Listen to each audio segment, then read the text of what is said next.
राष्ट्रोन्नति के पथ पर नित्य प्रेरणा। एक दिन, एक पृष्ठ, एक विचार।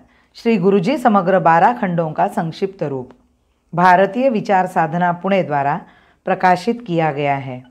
मैं डॉक्टर श्रीमती स्वाति सदानंद गोडबोले इन विचारों के एक पृष्ठ को प्रतिदिन वाचन के माध्यम से आप तक पहुंचाने का प्रयास कर रही हूं। यह प्रकाशित विचार हमें प्रतिदिन प्रेरणा देते रहेंगे। आज दिनांक 15 फरवरी का विचार। धर्म के आड़ में राजनीति।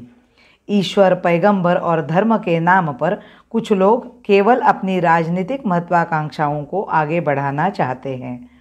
सच्चे धर्म में तो मतांतरित करने की, पूजा की विधि में परिवर्तन करने की आवश्यकता ही नहीं। प्राचीन काल में हमारे धर्म प्रचारक जो दूसरे देशों में गए थे, उन्होंने अन्य लोगों पर बलात् अपना धर्म नहीं लादा। इसके विपरीत हमारे गुरुओं ने उनके पूजा के प्रकार अस्वीकृत न करते हुए एक सर्वव्यापक दर्शन से सुरक्षित करके उसे और भी उदात्त बनाने का, मस्तिष्क एवं हृदय से उदात्त और पवित्र गुणों को उनके मन में बैठाकर तथा अपनी ही पूजा के प्रकार द्वारा उन्हें और भी अच्छे भक्त बनाने के प्रयत्न किए। यह था वास्तविक धर्म। धर्म की जो कल्पना ईसाई प्रचारकों द्वारा प्रचारित की जाती है, वह सचमुच आश्चर्यकारक है। मैं एक बार एक धर्म प्रचारक से मिला। उसने मुझे इंग्लैंड के एक आर्क बिशप द्वारा लिखी गई एक पुस्तक दी और कहा कि इस पुस्तक द्वारा मुझे उनके कार्य की प्रकृति के विषय में स्पष्ट ज्ञान हो जाएगा। मैंने उसे पढ़ा। जब मैंने उसे पुस्तक लौटाई तो उसने अत्यंत उत्साहपूर्वक पूछा कि पुस्तक कैसी थी। मैंने उत्तर दिया, यदि तुम्हारा आर्क बिशप ऐसा है तो तुम क्या होगे? वह इस बात से चौंका। मैंने उस पुस्तक के कुछ अंश उसे दिखाए जिनमें लिखा था कि ईश्वर प्राप्ति के लिए इतना ही पर्याप्त है कि प्रतिदिन 2 बार प्रार्थना की जाए और रविवार को गिरजाघर में जाया जाए। शेष समय में सभी प्रकार के शारीरिक आनंद एवं भोगों का सेवन करने में कोई हानि नहीं है। सत्य यह है कि ये शब्द उस महान संत ईसा के उपदेशों के पूर्ण विरुद्ध है। लोकमान्य तिलक जी ने ईसा के महान शिष्य संत पाल को अपने गीता रहस्य में उद्धृत किया है।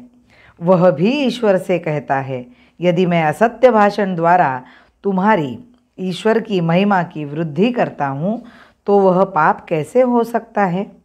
इसमें कोई आश्चर्य नहीं कि उनके द्वारा वक्तव्य का वर्तमान ईसाई धर्म प्रचारकों ने अपने कुचक्रों को आगे बढ़ाने में पूर्ण उपयोग किया है। यह सच ही कहा गया है कि दुनिया में सच्चा ईसाई केवल एक ही हुआ है और क्रूस पर उसकी मृत्यु हुई। ईसाई धर्म प्रचारकों की गतिविधियां केवल अधार्मिक ही नहीं, राष्ट्र विरोधी भी है। एक बार मैंने एक ईसाई धर्म प्रचारक से प्रश्न किया कि वे हमारे पवित्र ग्रंथों और देवी देवताओं की निंदा क्यों करते हैं।